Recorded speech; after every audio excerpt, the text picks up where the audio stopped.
नमस्कार दोस्तों, इस वीडियो में जिस स्टॉक के बारे में हम बात करने वाले हैं उसका नाम है इन्फीबीम एवेन्यूज़ लिमिटेड। ये स्टॉक 32.30 के प्राइस पे ट्रेड कर रहा है। मार्केट में फ्राइडे को इसने 4.29% का अप मूव दिया था। मार्केट कैप हो गई है इसकी 8,989 करोड़ की। प्रमोटर होल्डिंग 27.40% है। बुक वैल्यू 12.40 है। डिविडेंड यील्ड 0.15% है एंड फेस वैल्यू 1 है।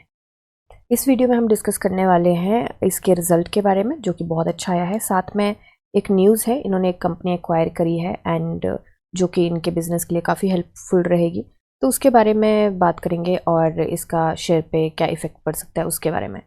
फंडामेंटल वीडियो मैं ऑलरेडी बना चुकी हूँ, प्लेलिस्ट में ऐड कर दूँगी, आप देख सकते हैं।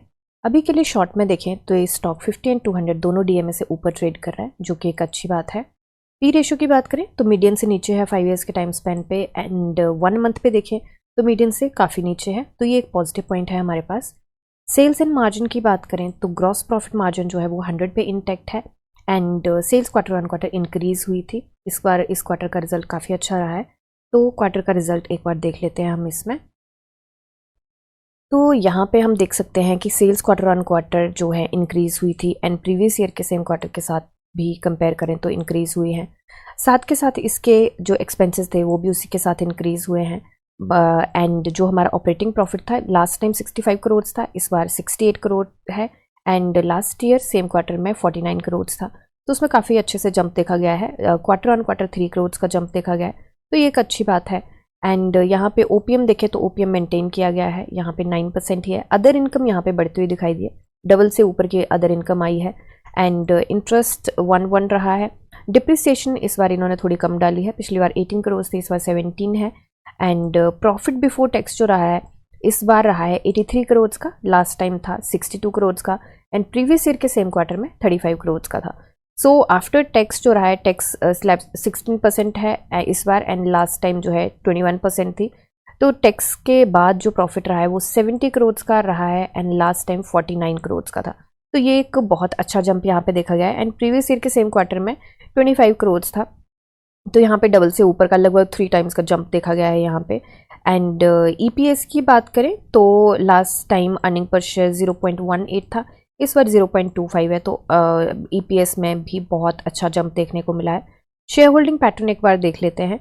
शेयर होल्डिंग पैटर्न में जो है प्रोमोटर्स का सेम रहा है as previous quarter and FIIs ने यहाँ पे होल्डिंग अपनी कम करी है। DIIs 1% के आसपास इन्होंने कम करी है एंड DIIs ने अपनी होल्डिंग 0.01% से बढ़ाई है।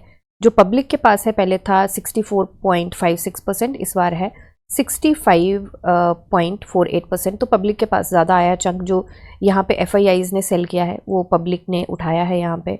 एंड अदर्स के पास जो लास्ट टाइम था 44%, इस बार भी 44% ही है। नंबर ऑफ शेयर होल्डर्स इसी के साथ हमें डिक्रीज होते हुए दिखाई दिए हैं थोड़े से। अभी के लिए चलते हैं हम इसके चार्ट पे देखिए, लास्ट टाइम जब हमने एनालिसिस करी थी तो हमने बात करी थी कि अगर क्वार्टर रिजल्ट जो इसका पैटर्न बनता था वो यही बनता था कि क्वार्टर रिजल्ट अच्छा आएगा। तो लेट्स सी, एक बार देख भी लेते हैं इसका पैटर्न। तो ये जून का है एंड ये दिसंबर मार्च जून का रिजल्ट यूजुअली यहाँ पे अच्छा देखने को मिला है, तो हमें ये अंदाज़ा थोड़ा सा था कि हो सकता है अच्छा है, बट बैलेंस शीट किस तरीके की निकल के आती है उससे बहुत फ़र्क पड़ता है। तो हमें क्योंकि रिज़ल्ट हमारा ड्यूरिंग मार्केट आया था तो उसमें रिज़ल्ट में ये असर देखा भी गया था। हालांकि इसकी ओपनिंग जो रही थी वो काफ़ी नीचे रही थी, गैप डाउन ओपनिंग रही थी, बट काफ़ी अच्छा इसमें मूव देखने को मिला है। रिज़ल्ट के ड्यूरिंग इसमें बहुत अच्छा मूव मिला था, बट सेलर्स में थोड़े हावी हो गए वहाँ पे एंड थोड़ा सा डाउन मूव भी उसमें देखने को मिला हमें।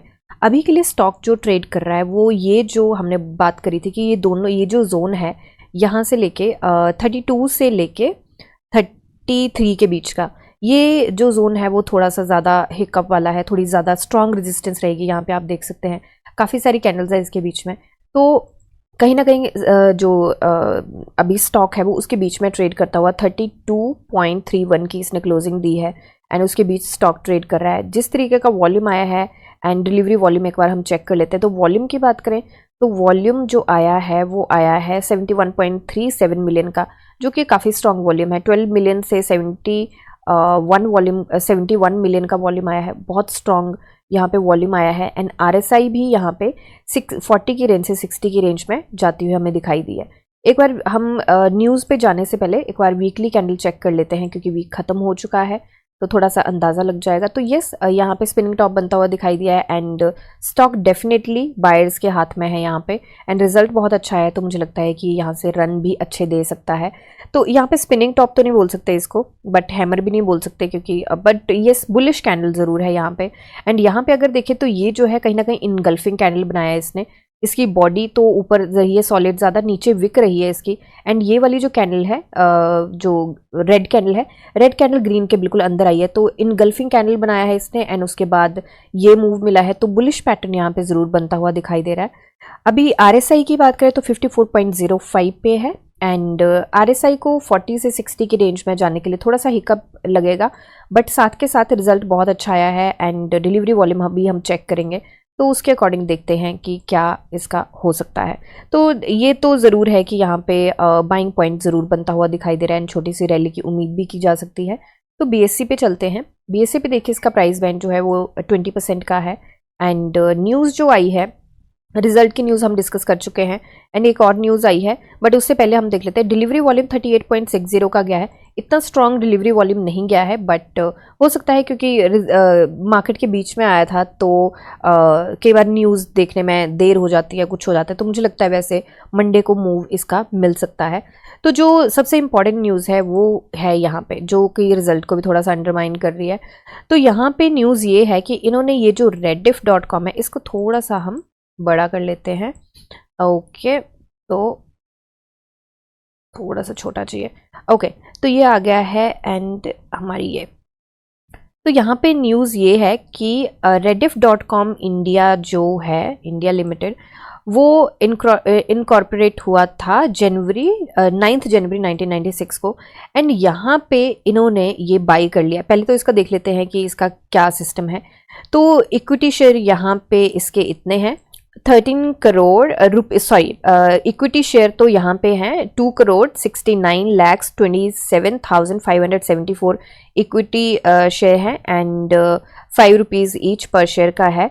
और यहाँ पे जो कैपिटल बनता है टोटल वो बनता है 13 करोड़ 46,37,870 करोड़ का। ठीक है, तो यहाँ पे इन्होंने बताया है कि इंडस्ट्री क्या है इसकी, IT इंडस्ट्री है and transaction would not fall with in related party, transaction कोई भी नहीं है यहाँ पे। एंड आगे चलते हैं, इसका थोड़ा सा इसको हम अभी कर लेते हैं डिलीट। तो यहाँ पे जो मेन बात है वो यहाँ पे इन्होंने करी है। तो यहाँ पे इन्होंने बोला है कि rediff.com is a branded player in the Indian internet space with significant monthly unique visitors.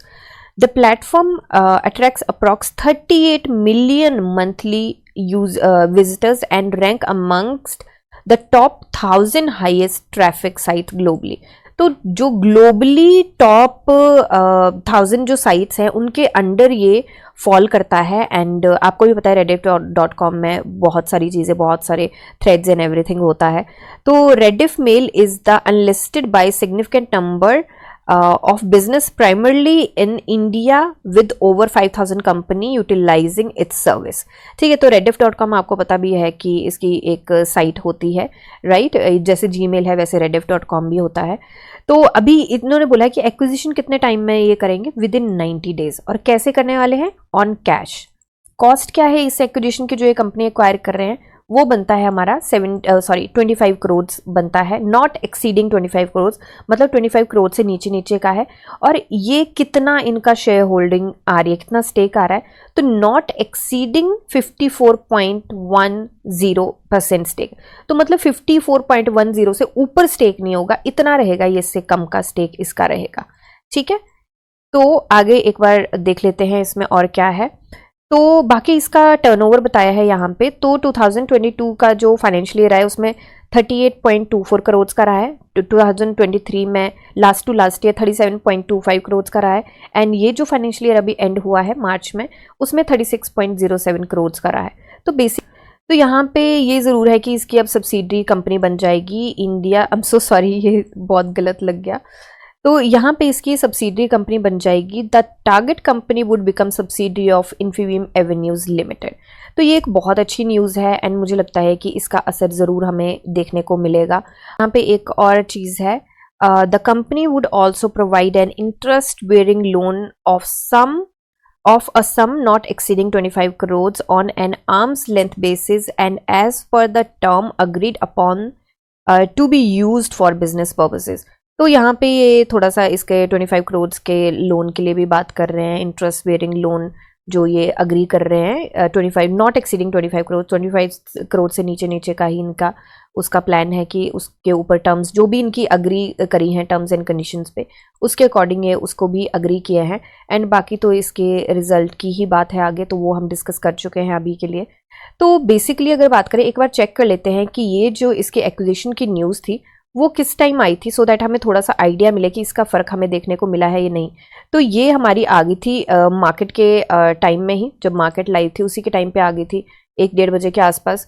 तो ओके, तो यहाँ पे दोनों चीज़ों का न्यूज़ का फ़र्क यहाँ पे देखने को मिला। एक तो रिजल्ट बहुत अच्छा आया है, ऊपर से यहाँ पे हमें एक्विजिशन का भी जंप देखने को मिला है। तो वॉल्यूम बहुत अच्छा गया है, वॉल्यूम परसेंटेज जो गया है वो 38% गया है। इतना स्ट्रॉन्ग वॉल्यूम डिलीवरी परसेंटेज नहीं गया है इसका, तो डिलीवरी परसेंटेज इसका थोड़ा सा लो रहा है। ठीक है, न्यूज़ पहुंचने में कई बार वक्त लगता है, बट यस यहाँ पे मुझे लगता है कि जंप ज़रूर देखने को मिलेगा। ट्रेडिंग व्यू की जो टेक्निकल एनालिसिस है यहाँ पे वो आई है यहाँ पे बाई की, एंड मुझे भी लगता है कि डेफिनेटली यहाँ पे बाई का बनता है। इनफैक्ट मुझे लगता है स्ट्रॉन्ग बाई का बनता है अगर मार्केट साथ देती है एंड एवरीथिंग, क्योंकि आज की कल की बात करें फ्राइडे के तो मार्केट ने भी इतना साथ नहीं दिया था, एंड उस टाइम पे भी ये इतना अच्छा मूव मिलना बहुत बड़ी बात है। तो अगर मार्केट साथ देती है मंडे को तो मुझे लगता है कि इसमें काफ़ी अच्छे मूव हमें देखने को मिल सकते हैं। एंड हम यहाँ पे टारगेट लेके चले हैं। अभी ये वीक तो हमारा हो चुका है कंप्लीट, नेक्स्ट है हमारा 9th को हमारा फ्राइडे है।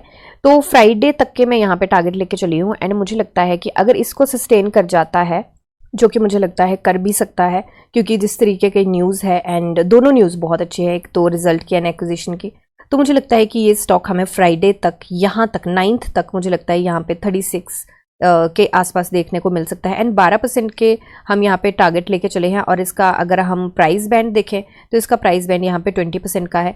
तो मुझे लगता है कि जिस हिसाब से इसके रिजल्ट आए हैं एंड एवरीथिंग, अगर मार्केट ने साथ दिया तो ये तो एक दिन का भी काम हो सकता है इसको अचीव करना, क्योंकि यहाँ पे देखें तो यहाँ पे 9.5% के 9.25% के आसपास के 26 जुलाई को हमें मूव मिले थे। उसके बाद थोड़ा सा कंसोलिडेट किया, उसके बाद अब फिर से मूव मिलने लगे हैं, एंड मुझे लगता है कि यहाँ से हमें काफ़ी अच्छे मूव मिल सकते हैं। लास्ट टाइम का अगर देखें हम कि जब रिज़ल्ट आया था इसका, तो जनवरी में कहीं इसके आसपास आई बिलीव रिज़ल्ट आया होगा। आई एम नॉट श्योर किस टाइम आया है, बट हो सकता है इसके टाइम आया हो। तो 50% के मूव मिला है। जब बेसिकली ये लगाते हैं कि कंसोलिडेट करने के बाद कितने के मूव देता है, तो 50% के इसने यहाँ पे मूव दिए थे। तो मंथ एंड के भी हम एक टारगेट लेके चलेंगे, एंड इसको थोड़ा सा ब्रॉड कर लेते हैं।